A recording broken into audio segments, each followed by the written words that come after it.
What do you do when your financial flex flops? We're going to be talking with Dennison today, sharing with us how he had that financial independence flex and the pandemic just wrecked his plans. Find out what he did. Welcome to the ultimate crowdsourced personal finance show. This is ChooseFI. You're listening to ChooseFI Radio. The blueprint for financial independence lives here.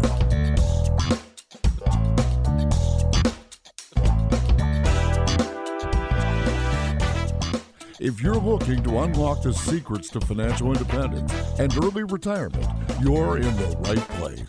Stay tuned and join a community of like-minded people who are getting off the hamster wheel and taking control of their lives in the pursuit of financial independence. ChooseFI, your home for financial independence online.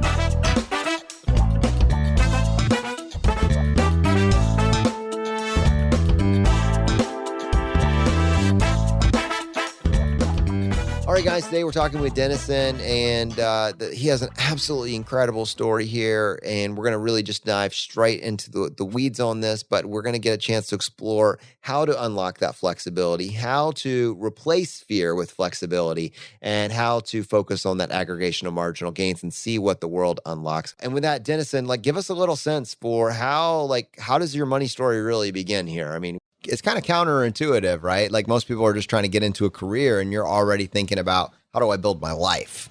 Yeah, I've always kind of been into learning. That's kind of the values that's been instilled into me by my parents. They left their home country of the Philippines around the age of 24, 25 to a completely new country. And they gave up a better part of their, I would say, youth to give me a better life. And the one thing that they always instilled in me was education. And so I think in the broad sense of the term, not just schooling education, but always be learning. So reading books growing up, picking up different skills that I was really uncomfortable in. I joined different sports teams, taught myself different skills, not just in school, but different life skills, mental skills as well. A really random fact. I trained myself how to not shiver when I was in the high school swimming team, just because it was the pool is cold and I didn't You're want basically to talking. Brad will say more about this. But you're basically talking. You were a predecessor to the Wim Hof method. Is that what you're describing here? If that's what the Wim Hof method is, yes. He probably learned it from you. That's crazy. I love that concept of not only education, but just looking for these ways to just overcome something. I saw actually on your LinkedIn profile that Toastmasters was prominently placed there in your university days. Is that something? I know obviously public speaking is something that's extraordinarily difficult for so many people. I know I've talked about this on the podcast, how speaking in public was the biggest fear of mine in the entire world, which is why it's so ironic that I'm on a podcast, which is hilarious to me to this day. But talk to me about that. Yeah, Toastmasters was something I did back when I was in college. And it was also something I did in my first job. It was just something that I really wanted to develop, public speaking, because when I saw really good public speakers, I was like, wow, they can really convince a room to get on board with what they're saying. I, to this day, still don't think I'm a great public speaker. So it was something that I joined to kind of improve myself, kind of like what I was talking about earlier, with just trying to do the uncomfortable and talking about anything for a minute, which is one of the exercises they make you do in Toastmasters, was something that I was definitely uncomfortable with. I feel like I can nail any topic for a minute. I am thoroughly incapable of hitting any topic for 2 minutes, which is why, sometimes when you take that, when you're walking around your neighborhood and you sync up with the neighbor and it wasn't someone you were necessarily planning on talking to and you didn't have any canned thing to talk about and you're going in the same direction and you're like, oh man, I'm going to run out. I'm definitely going to run out of something interesting to say. It is amazing. Thinking about the talent stack that we're constantly talking about, it reminded me actually of a quote from Warren Buffett that I just dug up in the last 30 seconds here. So it was Warren Buffett says this one skill will boost your career value by 50%. And he actually says that it's public speaking. He was speaking to a group of college students at Columbia, and he was saying, right now, I would pay $100,000 for 10% of the future earnings of any of you. So if you're interested, see me after class. And then he said, now you can improve your value by 50% just by learning communication skills. public speaking? If that's the case, see me after class and I'll pay you $150,000. So 50% increase right there. And actually, Jonathan Scott Adams, in his book that we always talk about, The Talent Stack, he prominently features public speaking. So it's interesting to see that thread. It is a valuable skill for sure. Dennison, I was looking at, as you look at your story and you're coming from an immigrant family from the Philippines, and we were talking a little bit about your money story. I wanted to maybe just spend a couple minutes talking about, financial security and money lessons gleaned from parents, what you actually saw and what you didn't see growing up. And maybe that'll help us kind of get a little bit better sense for, why you were so interested in this financial independence concept a little bit later on. So could you give us a sense for what money lessons did you really glean from your parents? I hadn't had a chance to really reflect on it until my later years, but I really learned a lot about frugality and the value of money from my parents, mainly in how they lived and how we lived as a family. So, for example, my mom works as an occupational therapist, and she worked at 2 jobs my entire life. She would work full time, and then on the weekends, she would take on a second job. And then my dad would work in the evenings as he started out as the person who would clean the airplanes every time it landed, and then he moved up to ground service technician. And so how that played into my life was basically one parent was always working and then the other parent was there to take care of me, or I was in school, but I never saw a babysitter, for example. Okay. And my dad would cook us meals, so we had food covered. Yeah. I'm pretty sure our food budget was pretty small. So just like the high level here, we have incredible work ethic and frugality. Those 2 pieces are absolutely covered. And I'm curious, we have earn more, hustle your tail off. And then you also have keep it lean, right? Live within your means. So hopefully we have a gap, some sort of difference, some form of savings. Did you learn anything on the investing side? No, actually, my parents' knowledge kind of just stopped at save as much as you can. In terms of the invest more side, that was something that came a lot later, especially towards the end of my graduate studies. My dad talked to me and said, hey, this investing thing, it was something that I never really learned, and it was something I wish I could have taught you. But you're young, you have a chance to learn, figure this out, because I know you can. And that was kind of the jumping off point for me to okay, I have the skills to be able to learn this. Let's do this. That must have been such a cool moment, right? Like a father-son moment. Was the implication that you were going to learn it and then teach him potentially? Or was it just, hey, son, I trust you, go out and do this? So not at all the teach me type of thing, because he actually ended up trying to learn it by himself. Nice. Oh, that's fantastic. Yeah.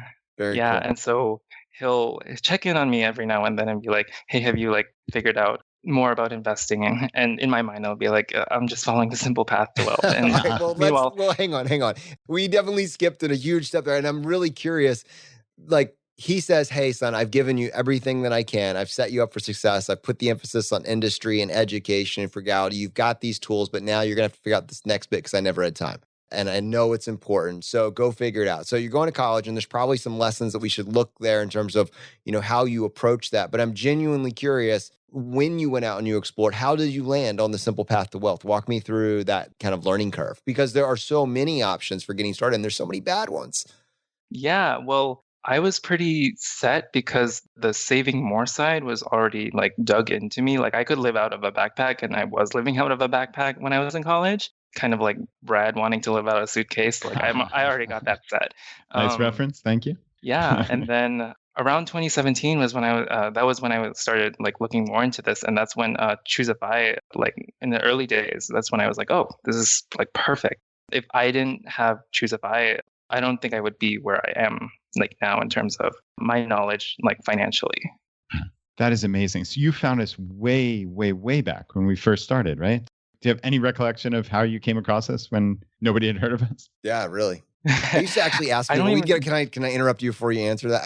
We used to get occasionally emails from people, just occasionally one comment here and there, or one person left their review. And I would always message them, how did you hear about us? How did you find us? Yeah. I don't remember what I searched, but I remember one of your early episodes was the true cost of car ownership, Liz from Frugal Woods, the episode with compound interest. These were some of the buzzwords that I had learned in college. Like one of my engineering professors was like, compound interest is one of the most important concepts you'll ever learn. And I and I was like, okay, this is probably important. So I'll like Google it. And at the time, like I was trying to look for podcasts because I just wanted something to have to listen to. And you guys were like one of the only ones that I could feel like I wasn't late to the party. So I'm curious. So obviously, you find this message early and you've been here for hundreds of episodes. Like, what were the first couple of steps? Because as we always talk about, this is not about me and Jonathan, right? We're just sharing this message as two friends and people are listening. And most importantly, people are taking action. Do you recollect like what those first couple of actions you took were that like you realized, hey, I can actually change my life by just doing these small things?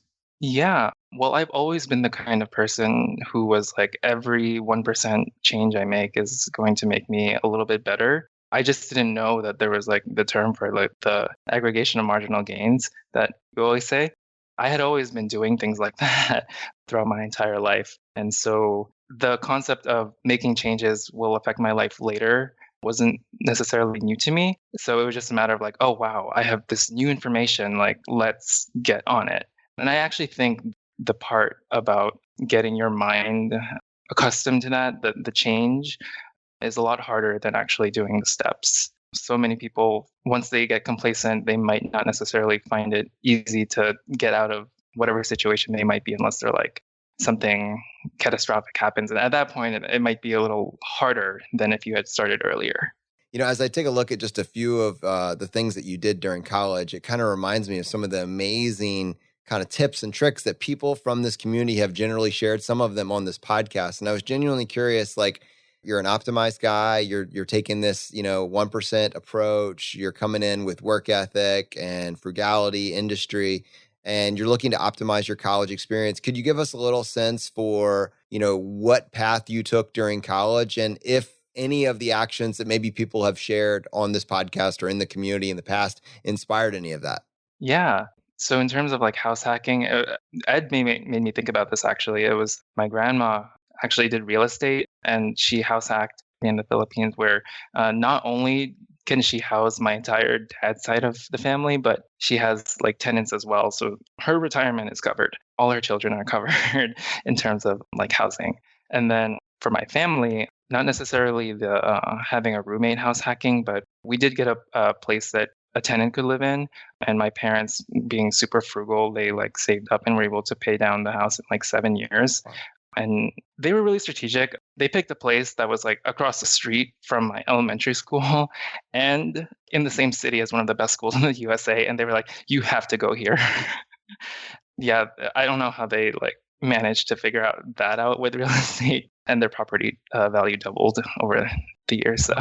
Wow. So they are really locked in. And I mean, you said they came to the US in their 20s. Like, how on earth did they figure all of this stuff out? That's extraordinary. My parents were really practical.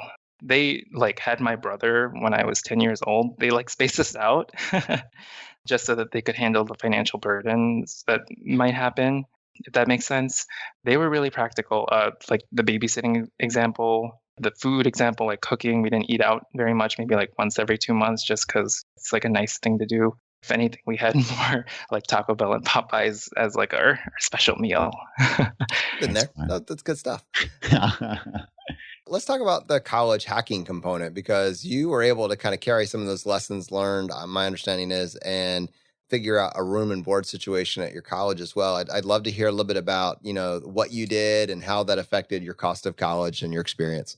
Yeah. So just to clarify, I have since graduated, but I actually didn't do the RA route. If I could go back, I wish I could. Now, in terms of like after graduation, and now I'm working post-college, I live in Chicago, and one of the universities here offers basically a live-in housing director that doesn't necessarily have to be working at the university. So at other institutions, this position would be called like residence hall director, where one person has to be working as the residence hall director, and then they can have like a partner or a spouse live with them. Whereas in this position, the difference is one person the person doesn't have to be working as a residence hall director. They could be affiliated as a full-time student or as a faculty member doing something else. So we have people in the role, working as nurses in the university hospital, or they can be like operations people. As long as you're a faculty member or a staff member at this university, you can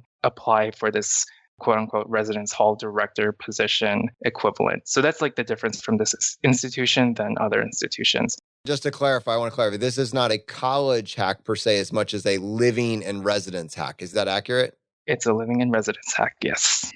It's confusing to explain to people because of the aspect of when you think of residence hall director, like that's your job. But my job isn't residence hall director. My title is resident head, but I'm not affiliated to the university. Like my partner is a full-time student, but they're also full-time working somewhere else in Chicago. And then our boss is the residence hall director. Another way to explain it is there's a residence hall director and then there's the RA. The RA usually reports to the residence hall director. We're the in-between. So RAs report to us and then we report to the residence hall director. But the whole point of our position is just to be like real working adults for college students to like ask for guidance.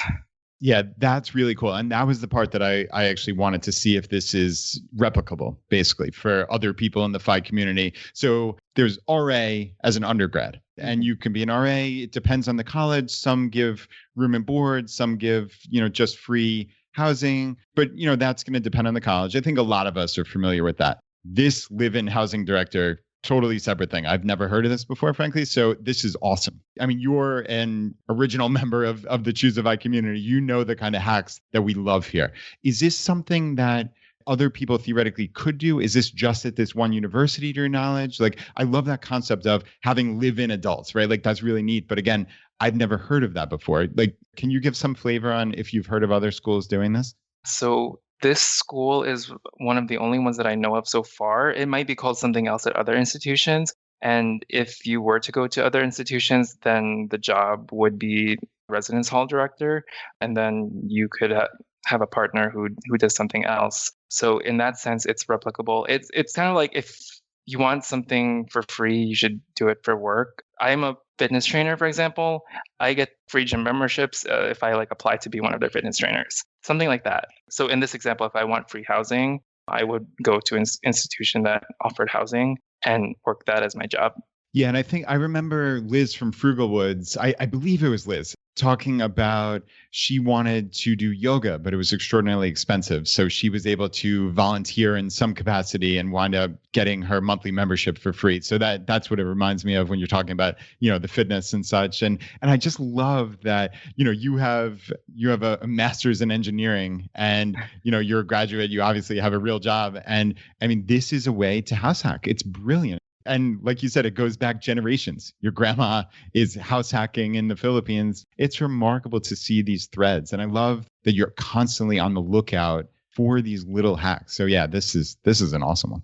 And so I am fascinated by this as well. Again, with Brad, echo his sentiments. I've never heard of this before. I am just wondering generally about who is this for? And for you, what's the appeal? Is this a stepping stone stage thing? Or is this I hope not anybody else finds out about this because I'm going to keep doing this forever type thing? Right. What's the end game, right? That's... Yeah. What's the end game here? So I would imagine it's room and board. Is it meals? Is it compensation on top of that? Are there hourly duty? I'm just trying to get a sense for how much of your world does this consume? But it sounds like you can have another career or job on top of this pretty handily. And you're just they're asking you to be there with these benefits just to be an adult in the place, for some level of perpetuity. Give me a sense for your assessment of this now, having done this for a bit. Yeah. So room and board is covered. Food is covered. Utilities covered. And in terms of responsibilities, we basically do programming. We're given a budget every quarter for the students to do programming. And we do get a stipend on top of that. And because it's part-time, we can have full-time jobs outside of this. So I'm working full-time in Salesforce. I have volunteering on the side and a few other positions. But yeah, and I can bring this all back to the students and say, hey, this is some real-world experience that I have. And I'm a bridge between you and adulthood. That's so cool. And this might be a stupid question, but it is 12 months a year, right? You're not getting kicked out during the summer? No. Not that I'm aware of. Yeah, we're here in the summer. That'll be a rude They turn off awakening. the heat and the AC in Chicago, but we're still here. No, that's amazing. Wow, dude. That's really cool. So full-time career and free living cost, and they have a good Free food, free utility. Yeah, I mean, if you're not in Free a 10 chill. by 10 square of a room, then well, I guess for some minimalists, that's even a thing as well. But I mean, assuming your accommodations, or how do you feel about your accommodations? Is this feel like a basement house hack, or do you feel like you're taken care of pretty well? Let's just say we're taken care of very well. Wow. Yes, we're in a new building. Wow. Awesome. Okay. We're going to move this ship along, but what is the actual title? And like, if someone were to go to random college to see if they had something like this, what would be like the buzzwords that they would look for? So the title officially is resident head, but the equivalent at other institutions, because resident head is pretty specific to mine, the title would be residence hall director. And the caveat difference is residence hall director is your job. Your full-time job is being a residence hall director, despite all the perks that come with it, being able to live there, getting the food, all that stuff. Your job is residence hall director. Whereas with my job, you can be affiliated as a full-time student or as a staff member working somewhere else at the institution. And you can also be doing resident head. So Dennison's got a pretty nice setup, and we're not going to, if you're interested in residence head, why don't you just use the wonderful World Wide Web and see what universities offer residence head positions, and you can then see if you can dig something up. Be creative, people. Get Googling. Okay, now we're going to move on because you mentioned Salesforce, and obviously this is something that we're pretty passionate about, and we've seen a lot of success with. I'm curious a little bit about your Salesforce story, especially if you could put yourself back circa 2020. Like, how do we get to the situation where you're living for free, you got the situation, and you actually also have, this remote work job? Like, is this something you've been doing for a while, or was there a transition period here? There was definitely a transition period at the beginning of 2020. So I had been working as an industrial engineering consultant for about 2 years prior to that. And I said, hey, I think I have a little bit of runway. I think I would want to pursue health and wellness full time. I had also been a massage therapist and fitness trainer somewhere else working part time. So I wanted to take that full time in January 2020. A few months later, the pandemic basically furloughed me from being able to touch people through massage and any in-person activities. So the timing is really not favorable. So I was like, oh, shoot, I should go back to engineering. And so I had tried job hunting and all that stuff, and I wasn't landing anywhere. And so I remembered if I had the opportunity to learn something new and try a new career, Salesforce was one of those things that was like, if I could learn this, and if what they're saying is true, then I could have this lucrative career in something that I could learn relatively quickly, I feel. So I just want to clarify, you actually heard, like, Salesforce was not on your radar and you heard us. It was because you heard us talking about it on the show? Yeah, I don't remember what episode, but it was the episode where Bradley was first on, and he was talking about working part-time after, working in Salesforce for a few years. Okay. That's cool. Yeah, that was episode 117. And obviously you've been listening since the beginning. So that was, that was in March of 2019, actually. And yeah, I was astounded by that episode, just learning how much he could make at basically a part-time job, and his own, it seemed like his own consultancy, basically, right? Like, it wasn't, hey, I need to clock in for 40 hours. So yeah, that was intriguing to me. Hey, this is Andrew from the ChooseFI team. Hope you're enjoying the show. We're going to get right back to it after these quick messages.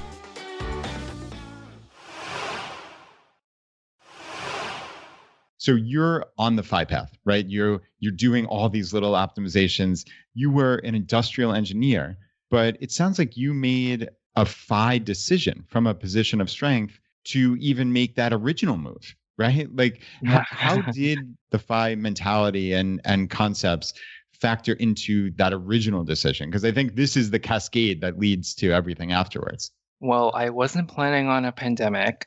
You don't say. Yeah. So my initial thought process was, I had built enough runway to be able to survive for a while. Because what I had to do with health and wellness was kind of ramp up in terms of hours. Like if I didn't work, I wasn't going to get paid. So I needed to build my client base in terms of like fitness and massage clients. And then ideally, like the costs, like the amount I would be making would be able to be more than what I was spending. But with the pandemic, I had to be really flexible and really consider like, okay, I really can't bank on massage being my career in the next few months. Like I have to make a pivot back to something else. And so, yeah, just being flexible was what led me to keeping Salesforce in mind, I would say. Yeah, that's cool. I wonder like how close. So in that moment, right? Like it's April of 2020, May of 2020. And you have this, oh shoot moment, as you said, like, hey, I can't be near people. How close were you to going back to industrial engineering? Put yourself in that moment. Like, was it, thinking about sending in resumes, like how close were you? Yeah, no, I was pretty like on it. I was back to, okay, I should fall back on engineering. This is my other skill set. Let me apply to jobs that would use my skill set. It's basically like a backup, kind of like how if I was in engineering and my backup was health and wellness, now I have a third backup as Salesforce. So just kind of building that on that talent stack, just having all these different skills to fall back on in case something happens. It's funny. You truly had one of those. All right, I'm going to be brave here. I'm going to flex my financial independence model. I may not be full financial independence, but I have FU money. And then you say, and what's the worst that can happen? And then I'll be darned if 2 months later, the worst that could happen actually happened. You fundamentally are in an environment that does not allow you to do the job. And I don't know. I'm curious. I think Brad was hinting to that. Like, did panic really set in? Or even at that point, you're like, I've got this, because at my core, I've got no life costs. My life is free room and board and meals. So my baseline, this is the nice thing, right? If you've actually locked down your core expenses, your resilience is phenomenal. And then you're like, all right, I can go knock on doors, or the alternative of that, in the engineering field, and I can go back and get an engineering job, or I've got runway. Would I like to pivot in maybe a previously not considered direction? And that's kind of the place, the triage map that you're looking at. I've got runway. My life doesn't cost anything. I was really getting tired of engineering. And there's right now in the short term, there's no discernible way to crush massage therapy. Is that kind of about where you were? Well, I actually didn't have this resident head role until August of 2020. So prior to that, it was really stressful in terms of living costs, because my partner and I had just bought a house 2 years ago. Yeah. So we were just early into the mortgage, and then our tenants moved out, and we had a duplex. Our tenants moved out, and it was like, oh shoot, like how are we gonna pay every month? But then we figured out our finances, and we ended up getting the house all sorted out, and we also got the resident head position, which helped us save a lot of money. So it was a little scary at the beginning, because I was like, oh shoot, I don't have a job. There's this mortgage that we need to pay. How are we going to pay it? So just kind of taking a chance on the resident head opportunity. I was like, this sounds a little too good to be true, that we can live for free and also get free meals. And we ended up getting the position, and then we ended up getting tenants. I got a job in Salesforce, and things are picking back up. We actually saved a lot of money during that entire year, just because of all the different frugality-minded things that we did. So, Dennison, you keep saying I got a job in Salesforce, and I'm curious, what does that mean? For me, as somebody who's not in that world, what does that mean? And how did you get from here to there? That's that bridge piece that I'm so curious about. So obviously, I know the job arc until then. You're furloughed, you're out of a job. Okay, you have this skill set. You went to get a master's degree in engineering, but you also heard this one random podcast a year before, right? And it's like, how did that weave itself into, wow, this is not just a random podcast, but this is something that I'm going to do research on. This is real. I'm going to pursue this. And I think this can be a much better option than what I spent 5 or 6 years going to college for. That's the story that intrigues me, because you had a fallback plan. It might not have been your ideal scenario, but you had a fallback plan in a pretty reliable industry, but yet you made this significant decision. And obviously the punchline is it worked out great, but you didn't know that at the time. Talk me through that thought process, because this is critical. I think part of your question that I'm thinking about is I'm very open to learning new things. And so when I hear something on the podcast, I'm like, oh, that's really cool. I wish I had like the time to do it. It's like something I'll keep in my mental back pocket. And that's kind of what I would want to do once I'm, FI. But in terms of like having to make a pivot when I was going through what career options I could pursue, Salesforce is definitely one of those Bradley talked about you can make a starting salary of 60 to 80K, like as a junior Salesforce administrator. And I was like, okay, that sounds really cool. Like, does that entail? And basically, I came to learn that Salesforce is just like a customer relationship management tool, helping different organizations manage their sales process and like their, customer support processes. And so Salesforce administration is just managing that tool for these organizations. Different people can use the tool for whatever purpose they need. So for example, salespeople use it, customer service people use it, and then Salesforce administrators are the people who like are managing this tool. It's like being a Microsoft Excel wizard if everything in your company was, in Microsoft Excel. Like you knew all of the back end stuff on Microsoft Excel and could make it work to any employee of the company. That's kind of what Salesforce was, at least how I understood it. Gotcha. So it really is like an essential part of like kind of going back to you're always be learning the mental skills, right? It's just another thing in your toolbox. And I guess you're saying this CRM, you're not working necessarily at Salesforce. It's that tens upon tens of thousands, probably hundreds of thousands or millions of companies are using this CRM in their own businesses. And you could theoretically then be hired at one of any of these businesses. Am I understanding the whole landscape properly? Correct. And as I understand it, like the cost of the license per user per month is around $150. And so if you have 10 users, that's like $1,500 a month that an organization is paying. And so the reason salaries can get so high is because when you have like 100 people, you're paying $15,000 a month. So you want someone who's really competent in using this tool, managing your tool. And so that's why as I was learning more, I was like, okay, it's believable that these salaries are like something that an administrator would get paid. The part that's so fascinating about this and still amazes me to this day, even though I helped, Bradley kind of craft how this would, is this really replicable, Bradley? Can people really get the results that we talked about that you said you got? Is it really possible for other people to get it? Because it sounds like we have been trained almost since birth that you need the 4-year degree to be able to get the job. And to get the upper, median income jobs, you're going to have to get the 4-year degree. And don't worry about the fact that once you get the job, that's when you're going to really learn how to get the job. So immediately in my mind, even though that sounds broken at face value, and I was like, that's crazy. I'm going to learn how to do the job when I get the job, but I still need the 4-year degree to get the job. Like, really? Even though in my mind, I associate learning a new skill and having an employer value me at the price for that skill of about 4 years of education. You need to study something for 4 years in order to then be able to pay, to be valued. And I would love for you to just highlight to people your timeline for the first time that you really considered it to the point where you took action and went through the process. Like, give people a sense for how long it came to be an outsider to someone that's being valued as a junior Salesforce admin. What did that arc look like for you? I think it was less than 2 years, I would say, which is way shorter than getting an undergraduate degree. From when I first heard the podcast up until 2 years later, getting a junior Salesforce administrator role. And I didn't even take action on when I first heard it. It was more of I was thrust into it because of the pandemic. So from that point, it was really about 6 to 9 months. And then really those first few months were just kind of bumbling around because I really had no direction. And then when I joined the program in November of 2020, the Talent Stacker program, that was when I was like, okay, these are like the steps to follow. And, the steps aren't like super crazy. It was just more of this is the guidance that I needed that I didn't have. And I'm kind of the proof of if you follow the steps, you can get a job in less than 6 months. I just happened to get it in less than 40 days. All right, Brad, I'll give that one back to you. I just wanted to highlight, like, he started conservatively with a 2-year window here. And then he said, actually, awareness of Salesforce, that was like 2 years ago.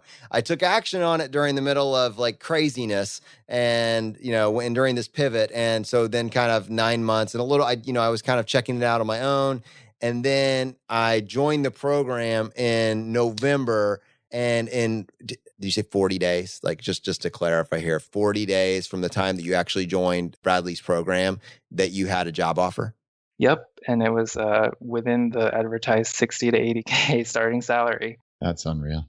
So I just want to go back because, again, Jonathan said his first question to Bradley Rice originally when hearing this is it replicable? Because, you hear when you know nothing about this, it's, oh, what is Salesforce? Is this just working for one company? And obviously, we've already described that this can be working for one of many, many companies. And I just want to understand, again, like the actual job. So it almost sounded like in that example you were saying with 100 people, using Salesforce in this one company, like you are kind of like the in-house expert. So I'm assuming you're doing some kind of troubleshooting, not help desk in the low level, but like you're helping people implement this. And then I would assume, is there some level of like you also troubleshooting for the company as a whole, like how they implement Salesforce, or is that like at a higher level? Or talk me through like, what does this look like, I guess, as an entry level job? Yeah, so it honestly depends on what the org is.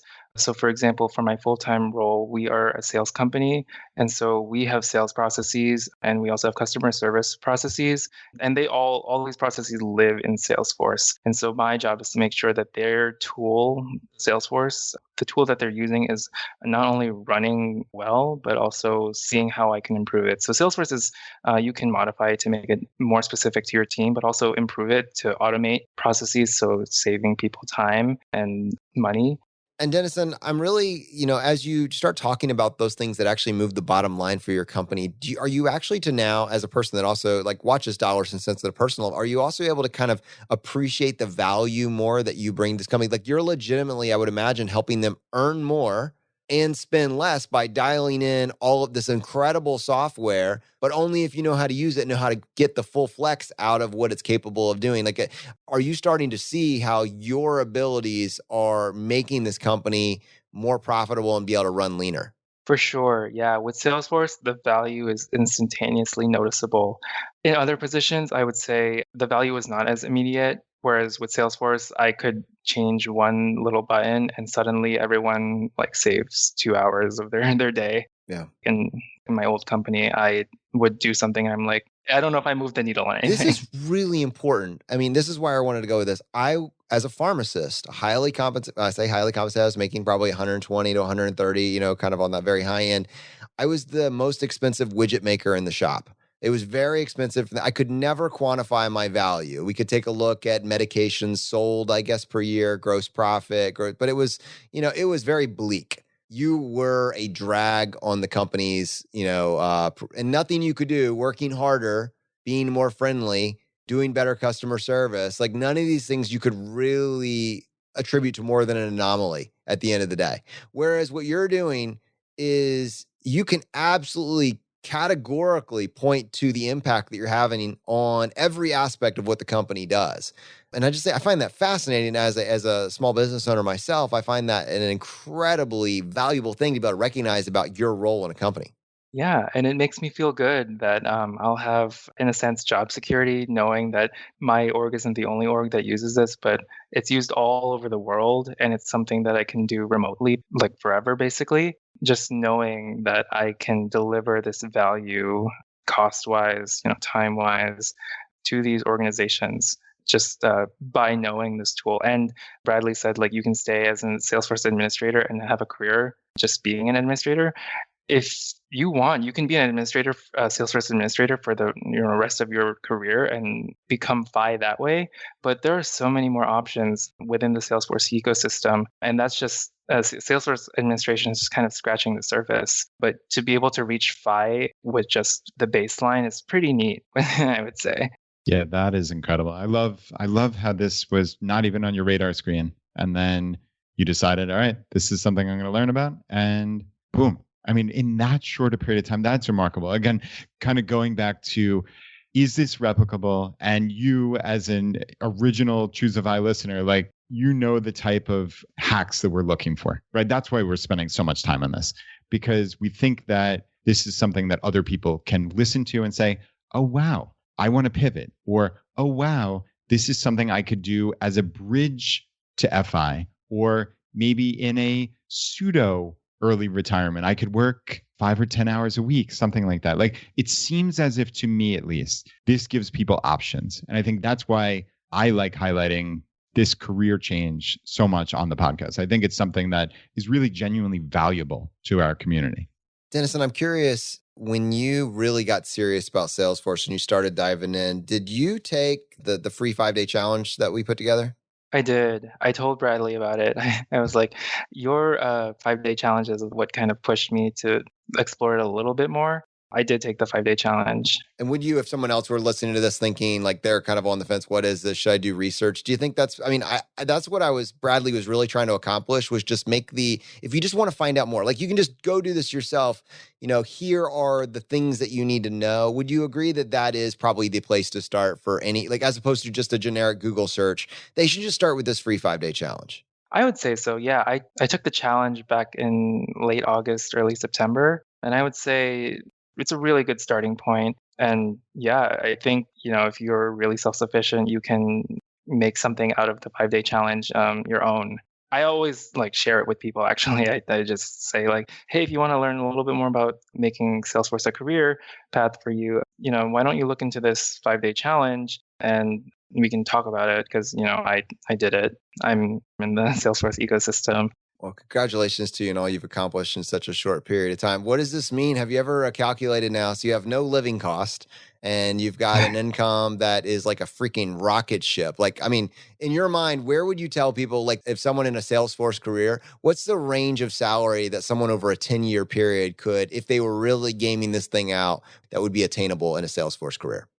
Yeah, starting salary is about 60 to 80K for a junior role. And then a year or two into Salesforce administration, it would be 80 to 100. And then year 3 and on is 6 figures. And that's not even including, taking on part-time projects or independent consulting. So you can boost your salary, your earnings or your income with those side projects. And eventually, I guess the dream for a lot of people is doing what Bradley Rice is doing, where he has a handful of clients and he makes over $200,000 a year taking on these clients as an independent consultant. It's awesome. But you are certainly on the simple path now, man. You've got this thing figured out. So I just want to say huge congratulations to you and thanks for joining us on the show today. Thank you. Yeah, thank you for having me. All right, everyone. These are the types of stories. I hope you just appreciate the fact that we absolutely love to feature stories from people inside the community that took action on content that they'd heard this community talk about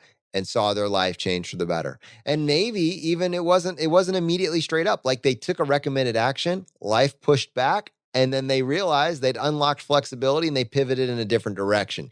The fact that, if a pandemic hits you and your career plans, your retirement plans, your anything, let's say that just something happens and it knocks you on your tail and you realize you can pivot and in a period of months, be in a new industry, making maybe more than you were before, that should give you the confidence that the world is unlocked. And so for what it's worth, and you want to do what Dennison did, start with just a free challenge, right? Just find out a little bit more about this. Go to ChooseFI.com/322. That's ChooseFI.com/322. And just, get a little more information. See if maybe this is something that would be beneficial for you, if this is something that would unlock some options. All right, my friends, the fire is spreading. We'll see you next time as we continue to go down the road less traveled. If this episode was helpful to you, don't forget to subscribe. If you want to help spread the word, please give us a 5-star review and tell your friends about us. We can be found on Apple, Google Podcasts, Spotify, and anywhere you listen to podcasts. While you're there, don't forget to check out our other shows like Everyday Courage with Julian Johnsrud and Rebel Entrepreneur with Alan Downigan. If you would like a free bite-sized course to jumpstart your financial independence, check out ChooseFI.com/challenge. ChooseFI is produced by Andrew Mendonca and Zachary Tan and is a production of ChooseFI Media Incorporated. ChooseFI.com is managed by Annie Shealy with William McVeigh, MK Williams, Melissa Lagerquist, Liz Kessler, Stephen Hettig, Kelly Black, and Jennifer Ma. And Ed T is our CEO. Thanks for listening.